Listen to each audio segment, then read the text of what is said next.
इति पिसो भगवा अरहं सम्मा संबुद्धो। यह कल्पना करना अत्यंत रोचक है कि एक ऐसा अभेद्य प्राकृतिक दुर्ग जिसने प्राचीन भारत के सबसे आक्रामक साम्राज्य को जन्म दिया, जी, मगध साम्राज्य, बिल्कुल उसी मगध की दीवारों के भीतर विश्व की सबसे गहरी और शांत दार्शनिक विचारधारा का भी निर्माण हो रहा था। ये सच में एक बहुत बड़ा विरोधाभास है ना? जी, क्योंकि इतिहास केवल राजाओं की तलवारों या युद्ध भूमियों से नहीं लिखा जाता। इतिहास उन अदृश्य विचारों से भी लिखा जाता है जो पहाड़ों की गहन शांति में जन्म लेते हैं और फिर सदियों तक पूरी मानवता का मार्गदर्शन करते हैं। जी, आज का यह गहन विमर्श हमें एक ऐसी ही शांत घाटी में ले जाता है। 5 प्राचीन पहाड़ियों विपुलाचल, रत्नागिरी, व्यवहारगिरी, उदयगिरी और सोनगिरी, इनके मध्य स्थित राजगृह, जिसे आज हम राजगीर के नाम से जानते हैं। सही कहा। ये खामोश पत्थर, यहाँ के गर्म जल के कुंड, ये मगध साम्राज्य के उत्कर्ष और भगवान बुद्ध के ज्ञान की सीधी साक्षी रहे। आज हमारी इस ऐतिहासिक यात्रा का उद्देश्य यही है कि हम राजगृह के उदय, वहां गूंजने वाले बुद्ध के उपदेशों और मानवीय अहंकार के पतन को समझें। जी, और साथ ही काल के प्रवाह में एक महान नगर के विलोप और उसके पुनर्जागरण का अत्यंत गहराई से अनुभव करें। ये परिप्रेक्ष्य बहुत ही आवश्यक है। जब हम राजगृह का अवलोकन करते हैं तो हम केवल एक भौगोलिक स्थान को नहीं देख रहे होते, हम मतलब मानव चेतना के एक पूरे कालखंड को देख रहे होते हैं। उन 5 पहाड़ियों को देखने का अर्थ केवल प्रकृति को निहारना नहीं है, बल्कि उस विशाल प्राकृतिक दुर्ग को समझना है जिसने प्राचीन भारत के सबसे शक्तिशाली साम्राज्य को एक अभेद्य सुरक्षा प्रदान की। यानी भूगोल किस प्रकार इतिहास की दिशा तय करता है, ये उसका साक्षात प्रमाण है। बिल्कुल। इन पहाड़ियों ने राजगृह को एक ऐसे किले में बदल दिया था जिसके भीतर विभिन्न राजनैतिक महत्वाकांक्षाओं और आध्यात्मिक क्रांतियों ने एक ही समय में जन्म लिया। अगर हम भूगोल और साम्राज्य के संबंध को देखें तो इन 5 पहाड़ियों के बीच केवल कुछ ही संकरे मार्ग थे जहां से नगर में प्रवेश किया जा सकता था। जी, और इस प्राकृतिक रक्षा को पूरी तरह अभेद्य बनाने के लिए विशाल पत्थरों से साइक्लोपियन दीवारों का निर्माण किया गया। हाँ, बिना किसी गारे के। हाँ, यही सबसे अद्भुत बात है। इनमें पत्थरों को जोड़ने के लिए किसी भी प्रकार के गारे या सीमेंट का उपयोग नहीं हुआ था। ये कुछ वैसा ही है जैसे मतलब अत्यंत विशाल और भारी प्रस्तर खंडों को केवल गुरुत्वाकर्षण के आधार पर एक दूसरे से जोड़ दिया गया हो। हम उस काल की ज्यामिति और स्थापत्य का उत्कृष्ट उदाहरण। जी, और इसी सुरक्षित संरचना ने सम्राट बिंबिसार और अजातशत्रु को एक निर्भय समाज के निर्माण का अवसर दिया। लेकिन यहाँ एक संशय उत्पन्न होता है। कैसा संशय? क्या ये नगर केवल एक सुरक्षित सैन्य छावनी मात्र था, जहां से वस्सकार जैसे कूटनीतिज्ञ मंत्री अपनी रणनीतियां बनाते थे? क्योंकि वस्सकार ने ही वैशाली के शक्तिशाली वज्जी संघ में फूट डालकर अजातशत्रु के लिए विजय का मार्ग प्रशस्त किया था। मैं समझ रही हूँ। तो यदि राजगृह का मूल चरित्र सैन्य विस्तार का था, तो यहाँ दर्शन और कला का विकास कैसे संभव हुआ? देखिए, ये एक बहुत ही तार्किक प्रश्न है।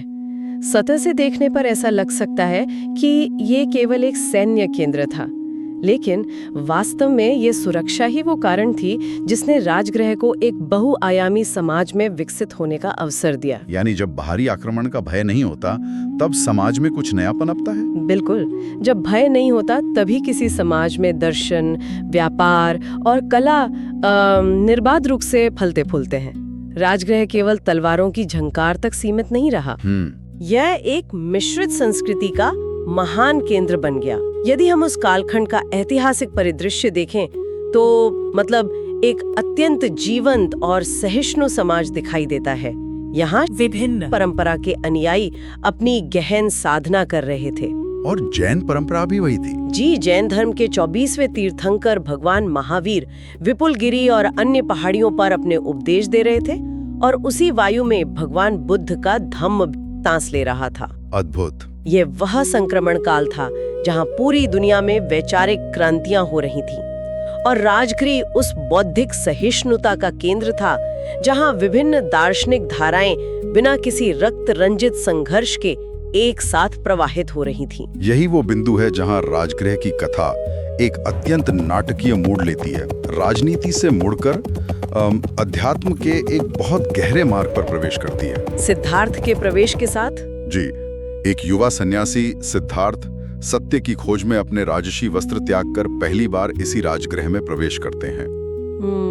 उनका शांत मुख देखकर मगध सम्राट बिंबिसार इतने प्रभावित होते हैं कि वे स्वयं उस युवा सन्यासी से मिलने आते हैं। और बिंबिसार, जो अपने साम्राज्य का लगातार विस्तार कर रहे थे, वे सिद्धार्थ को अपना राज्य सौंपने का प्रस्ताव देते हैं। एक असाधारण घटना। बिल्कुल। और सिद्धार्थ अत्यंत विनम्रता से उसे अस्वीकार कर सत्य की खोज में आगे निकल जाते हैं। लेकिन व्यावहारिक दृष्टिकोण से यह घटना थोड़ी अवास्तविक प्रतीत होती है। आपको ऐसा क्यों लगता है? क्योंकि एक महत्वाकांक्षी सम्राट जो युद्ध कर रहा हो, वो अचानक एक अनजान सन्यासी को अपना साम्राज्य क्यों सौंपना चाहेगा? क्या इसके पीछे उस समय की कोई गहरी राजनीतिक या मनोवैज्ञानिक वास्तविकता थी? देखिए, ये घटना केवल एक भावुक वर्णन नहीं है, यह उस युग के मनोविज्ञान को समझने की कुंजी है। बिंबिसार एक अत्यंत चतुर और दूरदर्शी शासक थे, खोज में थे, जो उनके शासन को एक नैतिक वैधता प्रदान कर सके। बिंबिसार ने सिद्धार्थ के भीतर एक ऐसा असाधारण तेज देखा था जो भौतिक सत्ता से बहुत ऊपर था। और सिद्धार्थ का उस सत्ता को ठुकरा देना ये स्थापित करता है कि सत्ता की खोज सत्ता से बड़ी है। बिल्कुल। और जब ज्ञान प्राप्ति के पश्चात भगवान बुद्ध वापस राजगृह लौटते हैं, तो बिंबिसार का वो ऐतिहासिक क्षण उपस्थित होता है जहां सत्ता सत्य के सामने पूरी तरह नतमस्तक हो जाती है। जब वे वेणुवन दान करते हैं। जी, बिंबिसार बुद्ध के उपदेशों को सुनते हैं और अपना सबसे प्रिय बांस का उद्यान वेणुवन बुद्ध और उनके संघ को दान कर देते हैं। वेणुवन का यह दान इतिहास में एक बहुत बड़ा मील का पत्थर है। ये केवल एक भूखंड का हस्तांतरण नहीं था। क्या हम इसे राजसत्ता द्वारा समाज में एक नया नैतिक ढांचा स्थापित करने का प्रयास मान सकते हैं? 100%। बल्कि ये एक ऐसा संस्थागत आश्रय था जहां ध्यान और करुणा का नियमित अभ्यास होता था। राजसत्ता ने मानो ये स्वीकार कर लिया था कि सैन्य छावनियों से अधिक आवश्यकता ऐसे शांति केंद्रों की है। बिल्कुल। वेणुवन का निर्माण इस बात का प्रतीक था कि राजसत्ता ने नैतिकता और धम्म को समाज के केंद्र में स्थान दिया है। ये एक ऐसा सुरक्षित आश्रय था जहां बुद्ध के विचार एक व्यवस्थित रूप ले सकें। लेकिन वेणुवन की उस शांति से उठकर बुद्ध की यात्रा राजगृह की एक और महत्वपूर्ण भौगोलिक संरचना की ओर बढ़ती है। आप रत्नागिरी पहाड़ी की बात कर रही हैं? जी, रत्नागिरी पहाड़ी की चोटी, जिसे गृद्धकूट या गिद्धों की चोटी कहा जाता है। वेणुवन की सुविधा और नगर की निकटता के बावजूद बुद्ध ने अपनी गहनतम साधना और सबसे गूढ़ उपदेशों के लिए गृद्धकूट को चुना। ये पर्वत राजगृह की आध्यात्मिक आत्मा है। बिल्कुल। इसी भूमि पर सारीपत्र और महामुगल्लान जैसे महान शिष्यों का निर्माण हुआ, जो अंततः बुद्ध की शरण में आकर धम्म के 2 महान स्तंभ बने। लेकिन बुद्ध ने गृद्धकूट को ही अपने सबसे गंभीर उपदेशों के लिए क्यों चुना? शायद वहां की ऊंचाई, एकांत और विशालता उस दार्शनिक गहराई के अनुकूल थी जो वे समाज को देना चाहते थे। उस ऊंचाई पर भौतिक संसार बहुत छोटा प्रतीत होता है। सही कहा। इसी गृद्धकूट पर बैठकर बुद्ध ने प्रतीति समुद्पाद और शून्यता जैसे अत्यंत गूढ़ सिद्धांतों का प्रतिपादन किया। अक्सर इन दार्शनिक शब्दों को सुनकर ऐसा लगता है जैसे ये आम जीवन से बहुत दूर की बातें हैं। विशेषकर शून्यता शब्द। जी, आमतौर पर शून्यता का अर्थ कुछ भी नहीं होना या खालीपन मान लिया जाता है, जिससे ये दर्शन अत्यंत निराशावादी प्रतीत हो सकता है। वास्तव में बुद्ध की शून्यता का अर्थ क्या था? देखिए, ये एक बहुत ही महत्वपूर्ण भ्रम है जिसका निवारण आवश्यक है। गृद्धकूट पर दिए गए उपदेश दार्शनिक गहराई के चरम पर हैं। शून्यता का अर्थ यह बिल्कुल नहीं है कि सब कुछ अस्तित्वहीन है या जीवन का कोई अर्थ नहीं। तो फिर इसका वास्तविक अर्थ क्या है? इसका वास्तविक अर्थ है स्वभाव शून्यता, यानी किसी भी वस्तु या विचार का अपना कोई स्वतंत्र, स्थायी या अपरिवर्तनीय स्व नहीं है। इसे थोड़ा और स्पष्ट करें। इसे एक नदी के उदाहरण से बहुत स्पष्टता से समझा जा सकता है। जब हम किसी नदी को देखते हैं तो वह हमें एक स्थायी वस्तु लगती है जिसका एक नाम है, लेकिन वास्तव में नदी हर क्षण बहते हुए जल का एक नया प्रवाह है। जिस जल को हमने एक क्षण पहले देखा था वो अगले ही क्षण वहां नहीं है। बिल्कुल, सब कुछ निरंतर बदल रहा है। यही अनित्यता है। और प्रतीत्य समुत्पाद यानी कारण कार्य का सिद्धांत इसी शून्यता को व्यवहारिक रूप से समझाता है। मतलब अज्ञान से तृष्णा जन्म लेती है और तृष्णा से दुख। जी, हर घटना के पीछे एक कारण है। बुद्ध ने गृद्धकूट पर बैठकर मानव मन के भीतर चल रहे द्वंद्वों को शांत करने का ये पूरी तरह वैज्ञानिक मार्ग प्रशस्त किया। ये नदी का उदाहरण उस जटिल सिद्धांत को अत्यंत स्पष्ट कर देता है। मनुष्य का मन कितना जटिल और भ्रमित हो सकता है, ये राजगृह में घटी कुछ ऐतिहासिक घटनाओं से बहुत जीवंत रूप में सामने आता है। रानी खेमा का प्रसंग इसका सबसे बड़ा उदाहरण है। बिल्कुल, एक और इसी नगर में रानी खेमा जैसी साधिका का जन्म होता है। रानी खेमा, जो सम्राट बिंबिसार की पत्नी थी, उन्हें अपने अद्वितीय रूप और सौंदर्य पर अत्यंत अभिमान था। वे बुद्ध के पास जाने से बचती थीं। जी, क्योंकि उन्हें लगता था कि बुद्ध उनके भौतिक सौंदर्य को महत्व नहीं देंगे। जब वे अंततः वेणु बन गईं, तो बुद्ध ने अपनी ध्यान शक्ति से उनके समक्ष एक अत्यंत सुंदर स्त्री का दृश्य उत्पन्न किया। रानी उस स्त्री के रूप पर मुग्ध हो गई। परंतु देखते ही देखते बुद्ध के प्रभाव से वो स्त्री वृद्ध होने लगी। उसकी त्वचा झुर्रीदार हो गई, उसका शरीर झुक गया और अंततः वो मृत्यु को प्राप्त हो गई। इस एक दृश्य ने रानी खेमा के सौंदर्य के उस गहरे अहंकार को पूरी तरह तोड़ दिया। रानी खेमा का यह प्रसंग अनित्यता के सिद्धांत का सबसे शक्तिशाली मनोवैज्ञानिक प्रयोग है। बुद्ध ने उन्हें कोई उपदेश नहीं दिया, बल्कि सीधे सत्य के दर्शन कराए। यह बोध कराया कि यह शरीर एक दिन इसी जर्जर अवस्था को प्राप्त होगा। जी, इस गहरे बोध ने उन्हें भीतर से बदल दिया और वे राजसी सुख त्याग कर एक महान भिक्षुणी बन गईं। यह दर्शाता है कि सच्चा सौंदर्य बाहरी नहीं, आंतरिक होता है। अद्भुत। लेकिन राजगृह की यह भूमि केवल ऐसे सकारात्मक रूपांतरणों की ही साक्षी नहीं थी। जहां एक और अहंकार टूटकर ज्ञान में बदल रहा था, वहीं दूसरी ओर इसी भूमि पर अहंकार और ईर्ष्या अपने सबसे भयंकर रूप में पनप भी रहे थे। देवदत्त का प्रसंग। जी, बुद्ध के चचेरे भाई देवदत्त का प्रसंग इसी मानवीय जटिलता को सामने लाता है। देवदत्त की कथा राजगृह के इतिहास का एक अत्यंत स्याह पक्ष है। देवदत्त बुद्ध की लोकप्रियता से अत्यधिक ईर्ष्या करता था। वह स्वयं संघ का नेतृत्व हथियाना चाहता था। जब वह इसमें सफल नहीं हुआ, तो उसने बुद्ध की हत्या की योजना बनाई। उसने गृद्धकूट पर्वत की ऊंचाई से बुद्ध पर एक भारी पत्थर गिराया और बाद में एक पागल और हिंसक हाथी को बुद्ध को कुचलने के लिए छोड़ दिया। एक अत्यंत क्रूर कृत्य। लेकिन जो बात सबसे अधिक विस्मित करती है, वह देवदत्त का प्रहार नहीं, बल्कि बुद्ध की प्रतिक्रिया थी। बुद्ध अपनी जगह पर पूरी तरह शांत और स्थिर खड़े रहे। उनके भीतर कोई भय या क्रोध उत्पन्न नहीं हुआ। देखिए, बुद्ध की करुणा का असली परीक्षण देवदत्त जैसे विरोधियों के सामने शांत रहने में ही था। जब वह क्रोधित हाथी बुद्ध के सामने आया, तो बुद्ध की असीम शांति और करुणा के प्रभाव से वो हिंसक पशु भी उनके चरणों में नतमस्तक हो गया। यह एक बहुत गहरा दृश्य है। राजगृह उस समय मानवीय प्रवृत्तियों की पूरी श्रृंखला का केंद्र बन गया था, जहां राजवैद्य, जीवक जैसे महान चिकित्सक बुद्ध और उनके संघ की निस्वार्थ चिकित्सा कर रहे थे और अपना जीवक आम्रवन संघ को दान कर रहे थे। वहीं देवदत्त की ईर्ष्या मनुष्य के पतन का प्रतिनिधित्व कर रही थी। बिल्कुल, लेकिन राजगृह की कथा में मानवीय लालसा का एक और भी अंधकारमय और त्रासद अध्याय प्रतीक्षा कर रहा था। ये अध्याय अजातशत्रु के रूप में सामने आया। सत्ता की लालसा किस प्रकार सबसे पवित्र संबंधों को भी नष्ट कर देती है, अजातशत्रु इसका प्रमाण है। उसी राजगृह में जहां बुद्ध करुणा का उपदेश दे रहे थे, अजातशत्रु ने सत्ता के लोभ में अपने ही पिता महान सम्राट बिंबिसार को कारागार में डाल दिया। एक अत्यंत दुखद घटना। मगध का वह सम्राट जिसने साम्राज्य को अजेय बनाया था, जिसने बुद्ध को वेणुवन दान किया था, वो अब अपने ही पुत्र का बंदी था। एक विशाल साम्राज्य का स्वामी अब एक अंधेरे कक्ष में सिमट गया था। यह इतिहास की सबसे गहरी त्रासदियों में से एक है। अजातशत्रु की महत्वाकांक्षा ने उसे पूरी तरह अंधा कर दिया था। लेकिन इस अंधकार में भी बिंबिसार के जीवन का अंतिम समय एक महान आध्यात्मिक शिक्षा देता है। वो कैसे?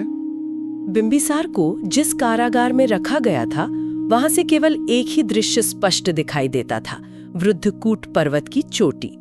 एक ऐसा सम्राट जिसने अपना सर्वस्व धम्म को समर्पित कर दिया था, वो अपने जीवन के अंतिम दिनों में उसी कारागार की खिड़की से उस पर्वत को निहारते हुए शांति खोज रहा था। जहाँ भगवान बुद्ध निवास करते थे। जी, बाहरी सत्ता छिन जाने के बाद भी बिंबिसार की आंतरिक शांति, उनका समर्पण और धम्म के प्रति उनकी निष्ठा अडिग रही। ये दृश्य अत्यंत मार्मिक है कि एक बंदी सम्राट अपनी अंतिम सांसें एक पर्वत को देखकर ले रहा है, क्योंकि वहां उसका गुरु निवास करता है। समय अपनी गति से आगे बढ़ता रहा। अजातशत्रु को अंततः अपने कृत्यों का पश्चाताप हुआ और वो भी बुद्ध की शरण में गया। लेकिन समय के साथ वह क्षण भी आया जिसने पूरे संघ को एक गहरे शोक में डाल दिया। भगवान बुद्ध का महापरिनिर्वाण। जी, बुद्ध के भौतिक शरीर के न रहने के बाद उनके शिष्यों में एक अत्यंत स्वाभाविक और गहरी चिंता उत्पन्न हो गई। बुद्ध ने 45 वर्षों तक जो उपदेश दिए थे वे कहीं भी लिखित रूप में नहीं थे। सब कुछ केवल भिक्षुओं की स्मृति में था। यदि इन उपदेशों को संरक्षित नहीं किया जाता तो यह महान दर्शन समय के साथ विकृत हो जाता या हमेशा के लिए विलुप्त हो जाता। और इसी अत्यंत गंभीर चिंता ने राजगृह में एक ऐसी घटना को जन्म दिया जिसका विश्व ऐतिहासिक महत्व आज भी कायम है। प्रथम बौद्ध संगीति। जी, महापरिनिर्वाण के कुछ ही समय बाद राजगृह के वैभार पर्वत की सप्तपर्णी गुफा में 500 अरहत, जो धम्म के सबसे प्रबुद्ध भिक्षु थे, एकत्रित हुए। यह कोई साधारण सभा नहीं थी। बिल्कुल नहीं, ये बुद्ध की वाणी को युगों युगों तक सुरक्षित रखने का एक अत्यंत वैज्ञानिक प्रयास था। अजातशत्रु, जो अब धम्म का रक्षक बन चुका था, उसने इस संगीति को पूरा राजकीय संरक्षण प्रदान किया। महाकश्यप के कुशल नेतृत्व में उस शांत गुफा के भीतर आनंद ने बुद्ध के उपदेशों का वाचन शुरू किया। आनंद की स्मरण शक्ति अद्भुत थी और उन्होंने हर उपदेश को एक ही वाक्य से आरंभ किया, एवं मे सुतम, जिसका अर्थ है मैंने ऐसा सुना है। जी, ये वाक्य सत्यनिष्ठा का कितना बड़ा प्रमाण है। आनंद ये दावा नहीं कर रहे थे कि यह उनका अपना ज्ञान है, बल्कि वे केवल उस वाणी के वाहक थे जो उन्होंने बुद्ध से सुनी थी। एक शुद्ध संवाहक। लेकिन एक प्रश्न मन में आता है कि क्या केवल मौखिक रूप से इतने विशाल ज्ञान को बिना किसी त्रुटि के संरक्षित किया जा सकता था? किसी एक व्यक्ति की स्मृति पर पूरी तरह निर्भर रहना तो जोखिम भरा हो सकता था।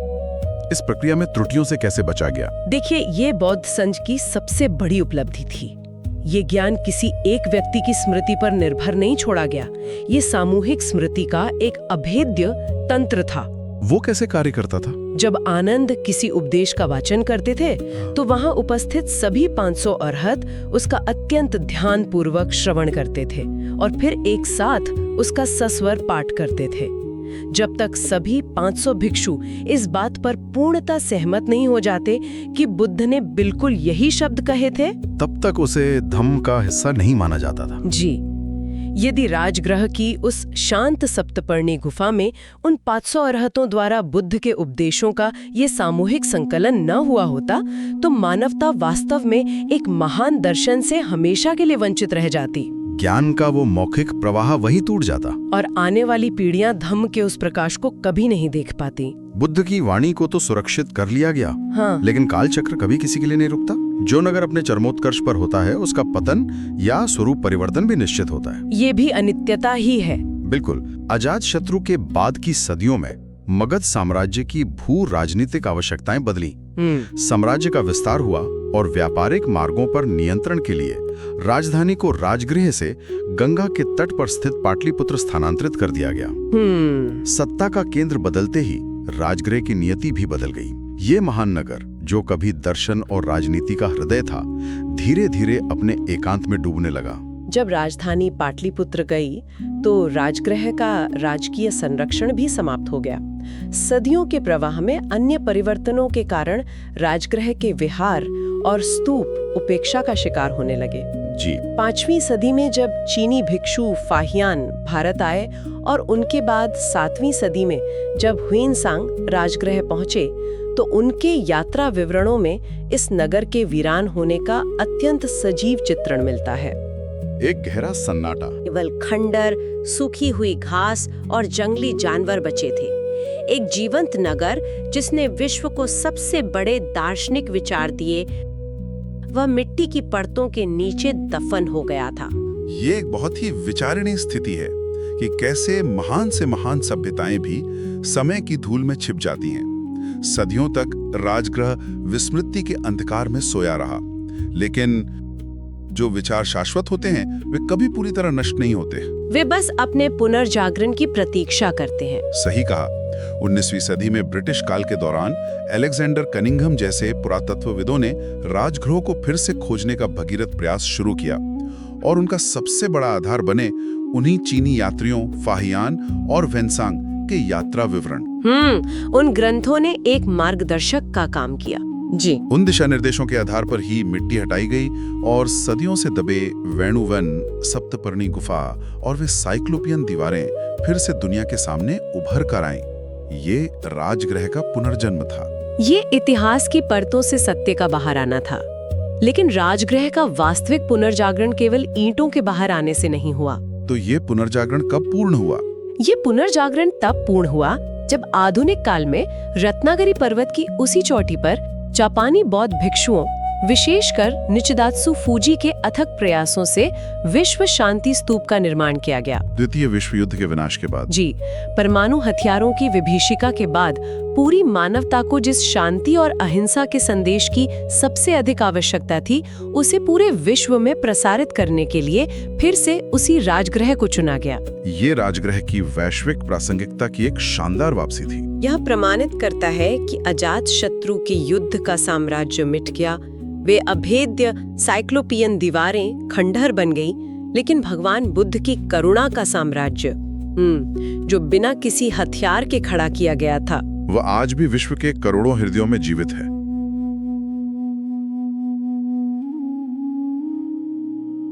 राजगृह जो उस समय ज्ञान और अध्यात्म का एक अत्यंत जीवंत केंद्र था।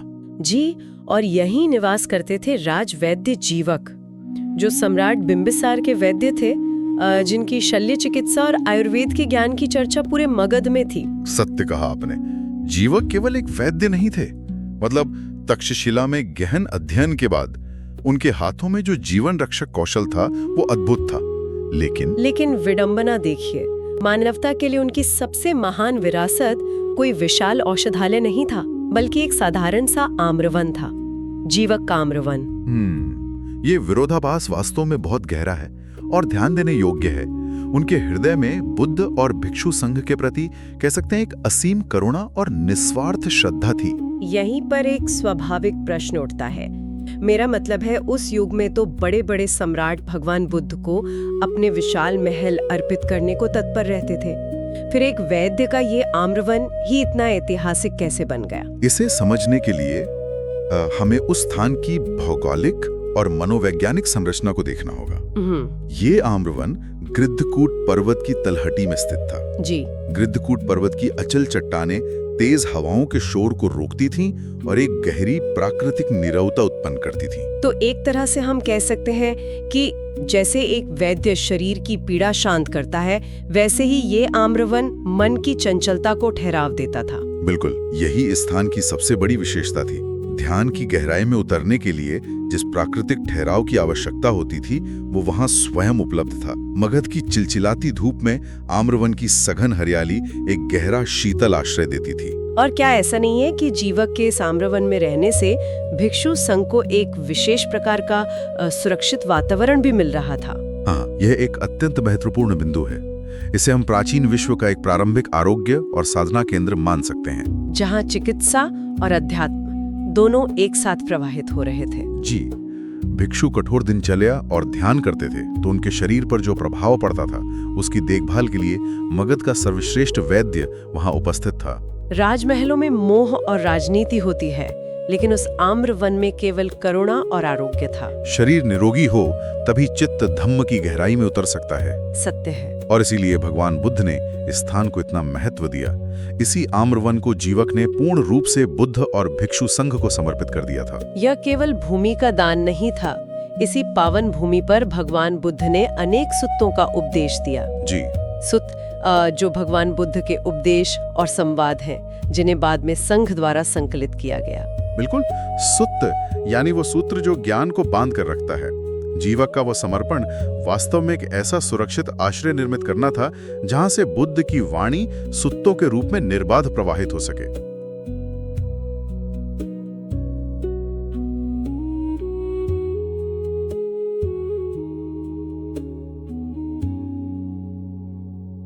अगर हम 19वीं सदी में अलेक्जेंडर कनिंघम द्वारा शुरू किए गए ब्रिटिश सर्वेक्षण को देखें तो ये किसी खोए हुए साम्राज्य के मानचित्र का पहला पन्ना खोजने जैसा लगता है। बहुत ही सटीक उपमा है। सतह पर सब कुछ शांत दिखता था, लेकिन जैसे ही मिट्टी हटाई गई, नीचे एक पूरी तरह से अलग और उन्नत सभ्यता सांस लेती हुई मिली। जी, ब्रिटिश काल की उन शुरुआती खोजों ने इस प्राचीन नगर के सोए हुए स्वरूप को दुनिया के सामने रखा। विशाल पत्थर की दीवारें, ध्यान के लिए बनी गुफाएं, स्तूपों के अवशेष और बौद्ध विहारों के चिन्ह प्राप्त हुए। मतलब एक पूरा विकसित नगर। बिल्कुल। इन खोजों ने साबित किया कि राजगृह कोई साधारण बस्ती नहीं थी, ये अपनी वास्तुकला में एक अत्यंत विकसित और ऐतिहासिक नगर था। लेकिन यहाँ एक बात सोचने वाली है। जी। एक तरफ भिक्षुओं की आध्यात्मिक शांति का वर्णन है, तो दूसरी तरफ सैन्य शक्ति की बात आती है। एक ऐसा स्थान जो ध्यान और एकांत के लिए जाना जाता था, वो अचानक एक अजय सैन्य केंद्र कैसे बन गया? देखिए, यही वो भ्रम है जिसे स्वतंत्र भारत में भारतीय पुरातत्व सर्वेक्षण यानी ASI की खुदाइयों ने तोड़ा।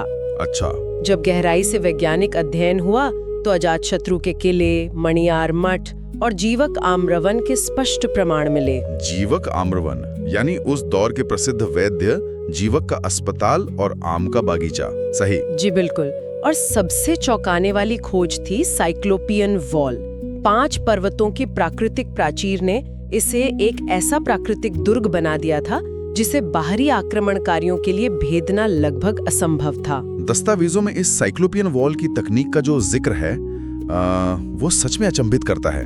मतलब इसे बनाने में किसी सीमेंट या गारे के इस्तेमाल नहीं हुआ था। हाँ, बिना किसी गारे के। विशाल पत्थरों को एक पजल की तरह एक दूसरे में फंसाकर 40 किलोमीटर लंबी दीवार खड़ी कर दी गई थी।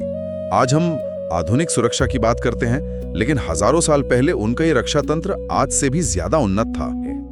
सन 2025 में ASI ने राजगीर में बिंबिसार के किले और अजातशत्रु मैदान के आसपास जो वैज्ञानिक खुदाई फिर से शुरू की है, वो इसी निरंतरता का हिस्सा है। हाँ, 2025 की ये नई खुदाई, ये कोई रूटीन काम नहीं लगता। इसका दायरा बहुत बड़ा है। बिल्कुल।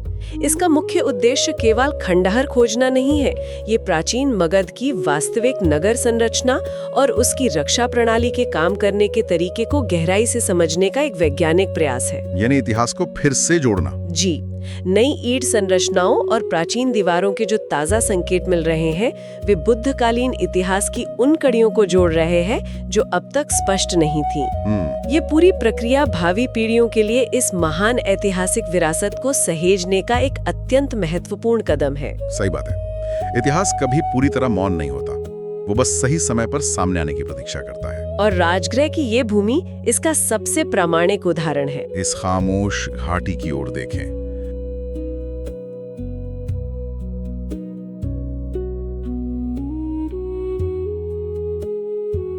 वे 5 पहाड़ और उनके बीच बसी वो घाटी आज भी उसी गहरी शांति के साथ खड़ी है। आज के इस विमर्श के अंत में हमारे आधुनिक समाज के लिए एक गहरा प्रश्न छोड़ना आवश्यक है। आज हम अपने शहरों में कंक्रीट की जो विशाल जंगल और गगनचुंबी इमारतें बना रहे हैं, कल जब समय का चक्र घूमेगा और वे भी काल के प्रवाह में खंडर बन जाएंगे, तो भविष्य की पीढ़ियों को क्या मिलेगा? यही प्रश्न है। उन पत्थरों में हमारे युग का कौन सा विचार गूंजता हुआ मिलेगा? क्या हम अपने पीछे करुणा, ज्ञान और सहिष्णुता की कोई विरासत छोड़ रहे हैं, या केवल सत्ता, भौतिक लालसा और अहंकार के अवशेष? धम्मपद YouTube चैनल को सब्सक्राइब करें।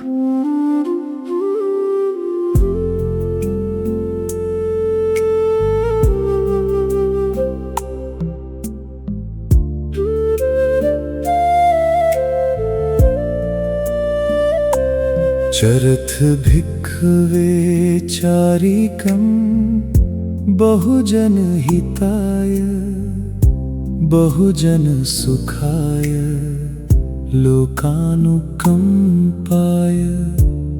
अत्थाय हिताय सुखाय देवमनुस्सानम्।